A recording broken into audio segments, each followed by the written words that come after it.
In this module, you will gain an understanding of autism spectrum disorders, or ASDs, learn about the characteristics that will impact children with an ASD in the classroom, and then we'll discuss a variety of research-based strategies and best practices that one can use when working with a student diagnosed with autism.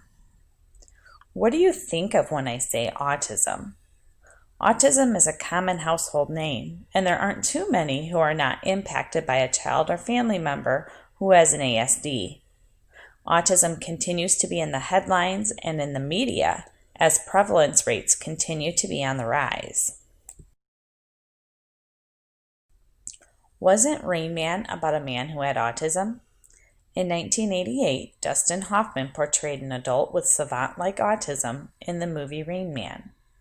In the story, Tom Cruise stars as a used car salesman who was angry when his father's inheritance is left to his older, autistic brother, whose existence had not been revealed to him. Hoffman gives an excellent portrayal of a man with autism, totally unable to comprehend the real world around him. This is a highly commendable film, which over the years has given autism great publicity and has hopefully helped to lessen the stigma brought on by ignorance of this disorder. While the movie gave great insight into the world of one man with autism, it does not provide a great account of autism in general. This type of autism, the savant skills, is seen in less than 2% of the autism population. I know you have already been asked this, but what do you think of when I say autism? Do you have any personal knowledge of the disorder? Many of us now do have personal experience with autism or an autism spectrum disorder. There was a time when you could have many conversations over many months and not speak to anybody with personal knowledge of autism. Today, however, that's simply not the case. Someone's child, grandchild, neighbor, or classmate has been placed somewhere on the autism spectrum as the prevalence rates continue to rise. Autism spectrum disorders are a group of neurological disorders that can cause significant social, communication, and behavioral challenges. So what's the prevalence rate of ASDs in the United States? Just 12 years ago, the prevalence was 10 to 15 per 10,000 births. In March of 2014, so just very recently, the CDC, or Center for Disease Control and Prevention, released that 1 in every 68 children has been identified with an ASD, or 14.7 per 1,000 8-year-olds. The estimates are from the ADDM network are based on data collected from health and special education records of children living in 11 communities across the United States during the year 2010. These 11 communities comprised over 9% of the United States population of 8-year-olds in 2010. Information was collected on children who were 8 years old because previous work has shown that by this age, most children with autism have been identified for services. These numbers, the prevalence rates, 1 in 68 children, are quite alarming and very frightening. In no way are autism spectrum disorders considered to be a rare disorder. The prevalence of autism spectrum disorders is on the rise. Here are a few things to think about when accounting for the large numbers. There is currently much disagreement in the research community as to whether there is really a true increase. Why? Because many different doctors use many different tools, which cause a variation in the diagnosis. Also, can the true increase be accounted for just by greater awareness of the disability alone? Because I'm one of the professors of this online training, this is where I get to take a little liberty in my interpretation of the rise in prevalence of individuals diagnosed with ASDs. I do truly believe that there is an increase in prevalence of ASDs. Well, why do I think that? Since mandatory reporting of autism for IDEA, we have seen an upward trend in the amount of children served in the school settings. In Illinois alone, we have seen a large increase. We're not seeing other disability populations that are served under IDEA decrease. We should expect to see some type of decrease in other categories served as autism grows, but we're not. So where are all these children coming from if it's not a true increase? Currently, autism is the second most common developmental disorder. According to the CDC, only intellectual disability is currently more prevalent in the United States. Despite the strikingly high prevalence of autism spectrum disorders and an international interest in the disorder, autism research remains one of the lowest funded areas of medical research by both public as well as private sources. We're going to cover just a brief overview of the history of autism. Back in 1943, Leo Kanner described 11 children with unique disabilities with similar characteristics, such as the inability to relate to themselves or others, a preference for being alone, an excellent rote memory, used echolalia, which is repeating back what they have just heard, interpreted everything literally, repeated pronouns as they were heard, had an obsessive desire for sameness or consistency, developed strong relationships with objects, and had normal physical growth patterns. It's from these observations that current diagnostic criteria found in the DSM is based. In the early 1960s, it was believed that children with autism had cold, unloving mothers, and the phrase refrigerator mothers became popular for describing the cause of autism. The phrase coined by Bruno Bettelheim was dispelled in the late 1970s by Bernard Rimland. Today we know that that's not the case. Currently it is believed that there are possibly many factors that contribute to a child having autism, ranging from hereditary to environmental factors. As of today, there is no known cause and there is no known cure. Education by far is the best tool for battling this developmental disorder. In 1944, Hans Asperger also described a group of children which had difficulty forming play groups and had extreme interests in narrow subjects, such as numbers and mathematics. They had average to above average intelligence and high verbal skills. This group of children had poor social reciprocity and truly preferred to give information to others rather than receive it. Asperger's disorder, as it was later named, was recognized somewhat later than traditional autism. Asperger's original work was translated into English in 1981 by Dr. Lorna Wing. According to the DSM-4, which is outdated now, children with Asperger's disorder can also exhibit motor delays or clumsiness in the preschool period. Difficulties in social interactions become more noticeable when the child enters the school setting. Individuals that have Asperger's may be misdiagnosed as having Tourette's syndrome, ADHD, oppositional defiance disorder, or obsessive-compulsive disorder. Although we often refer to a medical diagnosis of autism, there really are no medical tests for diagnosing autism. An accurate diagnosis must be based on observation of the individual's communication, social interactions, behavior, and developmental levels.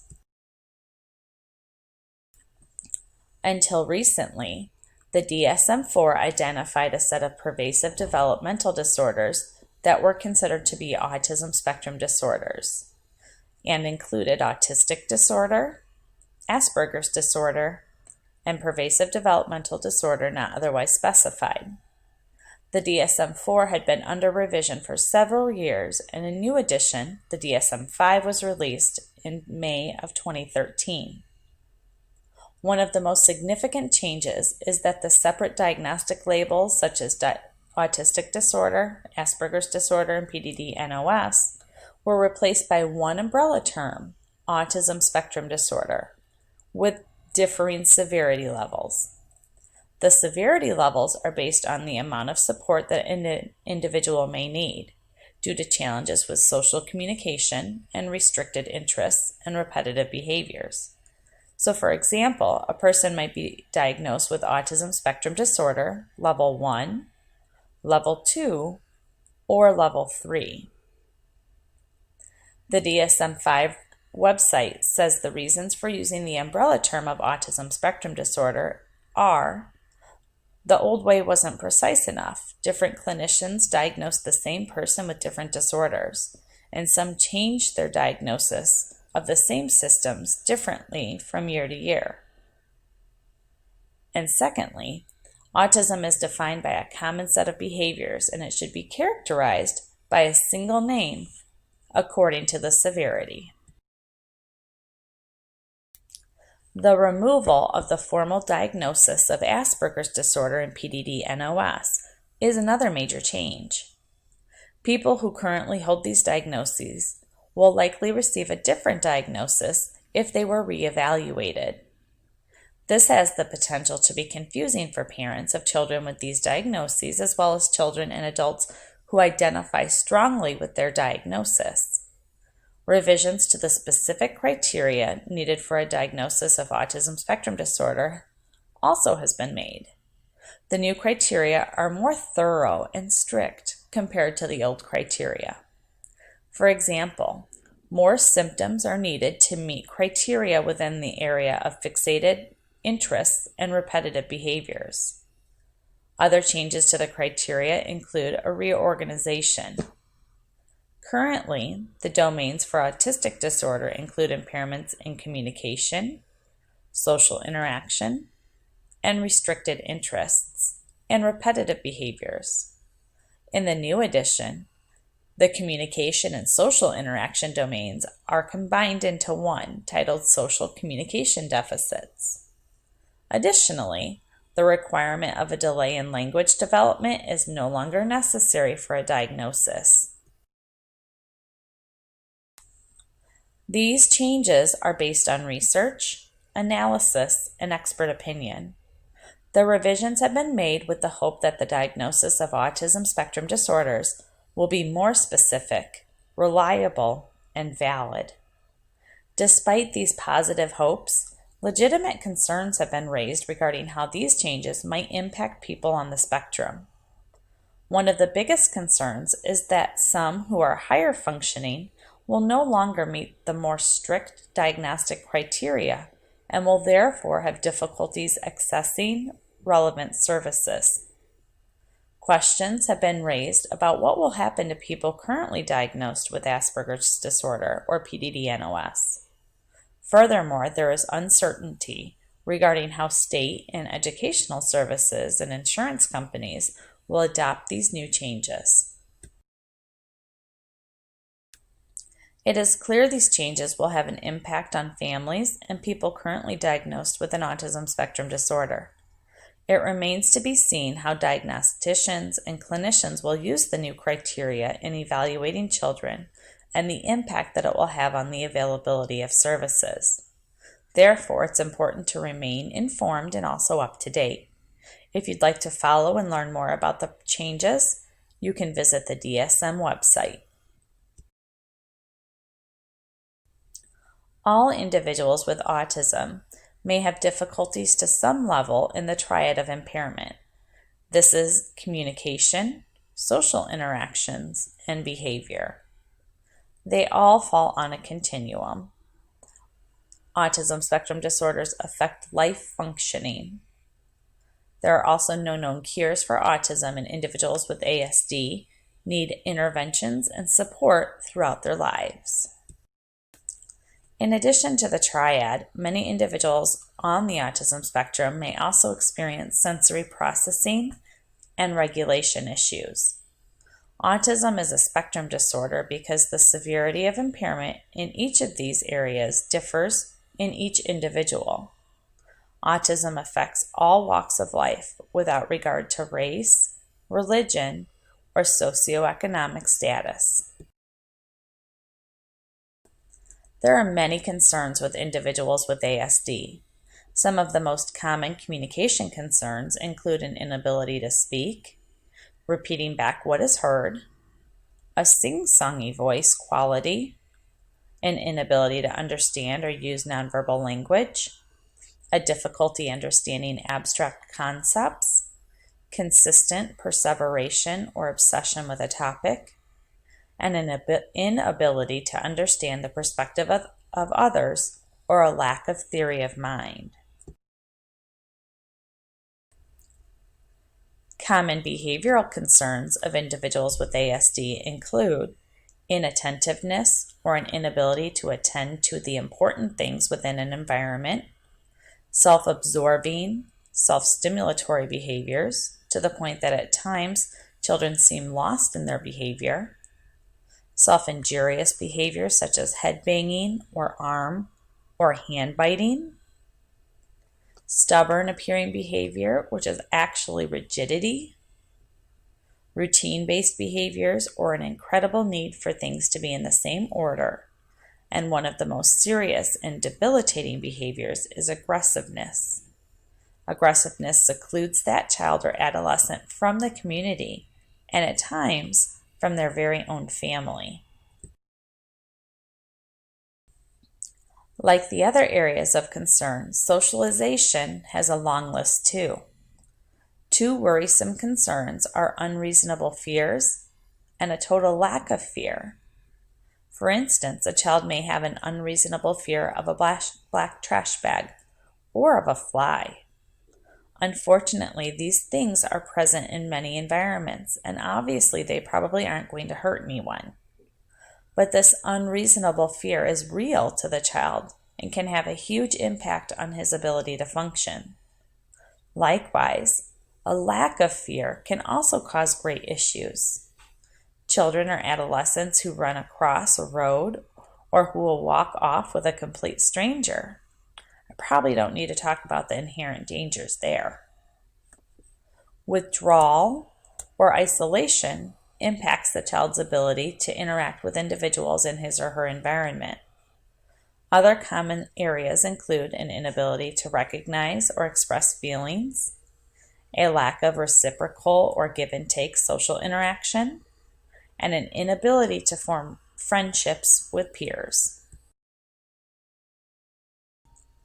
Sensory concerns are probably the hardest to talk about. Why? Because they're hard to define and measure. Those of us that have spent time with individuals with ASD can easily see when there is a sensory dysfunction. However, sometimes trying to explain sensory issues in layman's terms can be very difficult. The best way to describe sensory concerns is to talk about your own. Do you twirl your hair, bite your lip, shake your leg, or constantly chew gum? If you do, then you're likely regulating your sensory system. The same can be said for individuals with ASD. However, they may choose different behaviors such as hand flapping or rocking to self-calm. Why? Many professionals feel that children and adolescents with ASD have immature or incorrectly wired sensory systems. Some sensory concerns that you may see in individuals with an ASD include hyper and hyposensitivities, sensory avoiders and sensory seekers, motor planning issues, and a high level of distractibility or inattentiveness. Hypersensitivity is when it appears that the sensory system is turned up too high. Children that are hypersensitive may cover their eyes to certain lights, cover their ears to certain noise, or they may avoid being touched. Individuals with hyposensitivity or a sensory system that is turned down may seek visual stimulation, act like they don't hear at times, and may have an incredibly high pain tolerance. Sensory avoiders shy away from certain types of sensory input, and sensory seekers look for opportunities for certain types of sensory input. Children with motor planning issues may appear clumsy. have a peculiar or awkward gait, and may have a difficult time with both fine and gross motor tasks. Lastly, children who display distractibility or inattentiveness may also be experiencing sensory dysfunction. Intelligence or cognitive ability is another area where deficiencies have always been a concern. When one of my good friend's son was diagnosed with autism many years ago, she was given the diagnosis of mild to moderate autism with mild retardation. Today, it's obvious Nick is very smart and there has never been any sign of cognitive impairment. There was simply the inability to assess him and therefore obtain his level of intelligence. Parent Mandy Seagroves of Illinois states, "We don't know how to administer tests in the language of autism yet. There is a consensus among most professionals who teach, support, and research individuals with ASD that determining an IQ is extremely difficult. In fact, because most of the assessments available have a reliance on language, and because individuals with ASD have a language-based disorder, most of the IQ assessments are entirely inappropriate. In the past, it was estimated that a high percentage, up to 70% of individuals with ASD, had some level of mental retardation or cognitive impairment. New research suggests that the estimate is actually much, much smaller. What is the percentage? We may not know that answer for years to come, and certainly not until new ways to measure intelligence are developed for those with language disorders. We have just spent a great deal of time talking about the deficits or concerns that children and adolescents with ASD may exhibit. However, some important things to keep in mind are that people with autism are contributing members of society. They can learn and progress, enjoy relationships with their family and friends, live independently or with limited support, and they can work meaningful jobs and participate in community activities. As Allison Byteen, parent of 3 children with autism, she's also an advocate for the autism community and a show host on an internet program, Autism 1, states, "Assume competence. You always assume that a child with autism will be successful. If you do not assume competence and success, then you're selling that child or adolescent short."